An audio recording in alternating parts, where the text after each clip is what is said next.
এই সেই ব্রাজিল যেটা দেখার জন্য আপনারা অপেক্ষা করছিলেন। হায়াতির সাথে ম্যাচ দিয়ে দেখিয়ে দিল ব্রাজিল এখনো ফুরিয়ে যায়নি। তারা শুধুমাত্র পিকচার দেখিয়েছে, টেইলার আবি বাকিয়ে।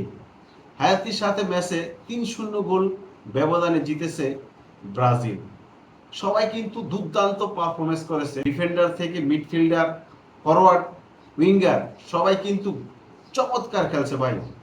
এটা একটা ইনজুরি গেম ছিল, মানে সবাই নিজ নিজ দায়িত্ব থেকে পারফরমেন্স করেছে। এরকম পারফরমেন্স করলে ব্রাজিল টিমকে হারাবে এরকম শক্তিশালী দল মনে হচ্ছে এই বিশ্বকাপে নাই। ব্রাজিল দুর্দান্ত খেলেছে, দুর্দান্তভাবে কামব্যাক করেছে। প্রথম ম্যাচে মরক্কোর সাথে ড্র করার পরে সোশ্যাল মিডিয়া থেকে সব জায়গায় ব্রাজিল সম্বন্ধে আলোচনা হয়েছে যে ব্রাজিল দল হারিয়ে গেছে, কিন্তু তারা সেকেন্ড ম্যাচে হায়াতির সাথে দেখিয়ে দিয়েছে। হাফ টাইমের মধ্যে তারা কিন্তু ৩-০ গোলে লিড নিয়েছে। ২৩ মিনিটের মাথায় প্রথম গোল, ৩৬ মিনিটের মাথায় দ্বিতীয় গোল এবং ৪৫ মিনিট প্লাস ৩ মিনিটের মাথায় তৃতীয় গোল করে। এখন অনেকে বলতেছে ভাই যে প্রথম হাফ টাইমে ব্রাজিল যেভাবে খেললো, তাদের খেলা দেখে তো মনটা ভরে গেছে। দ্বিতীয় হাফ টাইমে ব্রাজিল এটা কোন ধরনের খেলা খেললো ভাই? মরক্কো ভার্সেস স্কটল্যান্ডের ম্যাচটা কিন্তু বেশি একটা ডিফারেন্সে মরক্কো জিততে পারেনি। সেই ক্ষেত্রে যে ৩ গোলের লিড আছে, তারা গোল ব্যবধানে এখন কিন্তু ব্রাজিল সেরা।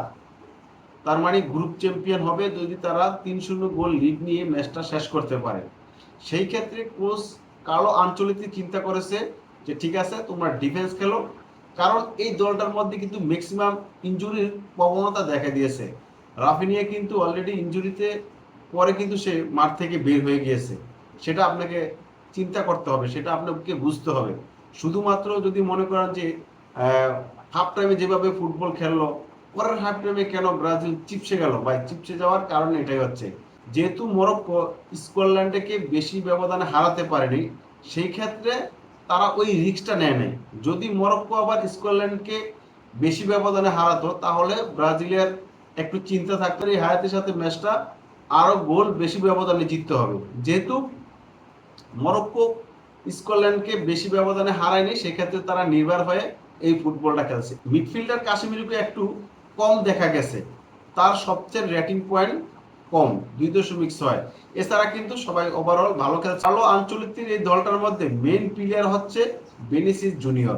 দুর্দান্ত খেলছে ভাই, যে ড্রাইভিং, যে অ্যাকুরেটিং, কি চমৎকার ভাবে প্লেয়ারদের কাটিয়ে ডিবক্সের মধ্যে ঢুকে যায়।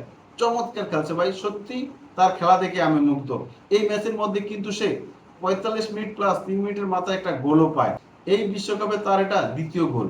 এছাড়া ২টা গোল করে কুনিয়া ২৩ মিনিট এবং ৩৬ মিনিটে। আমি তো ভাবছিলাম তাকে যদি পুরো ফুল টাইম দেওয়া হয় তাহলে তো অবশ্যই সে মনে হয় হ্যাটট্রিক করবে। দুর্দান্ত খেলছে। গোলকিপার আলিসন বেকার ৩টা শট বাঁচিয়ে দিয়েছে। এছাড়া ডিফেন্ডার দানিলো, মার্কুনেস, গ্যাব্রিয়েল, সান্তোস চমৎকার খেলছে ভাই, সত্যি চমৎকার খেলছে, কোনো ধরনের ফাম্বল করে নাই। এটা কিন্তু ব্রাজিলের জন্য সবচেয়ে স্বস্তির বিষয়, কারণ তাদের নিস্মার্ট মানে মধ্যমাঠ থেকে ডিফেন্ড খুবই শক্তিশালী রাখছে এই ম্যাচের মধ্যে তারা, এবং এই ম্যাচটার মধ্যে ক্লিন শেট রাখতে পারেছে। কোনো ধরনের চান্স দেয়নি হায়াতির প্লেয়ারদেরকে, সম্পূর্ণ তাদের নিয়ন্ত্রণে রাখছে। ব্রাজিল যে হায়াতিকে ৩-০ গোল ব্যবধানে হারালো, এটাতে কি আপনি খুশি?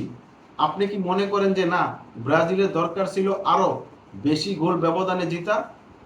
কমেন্টে জানাবেন।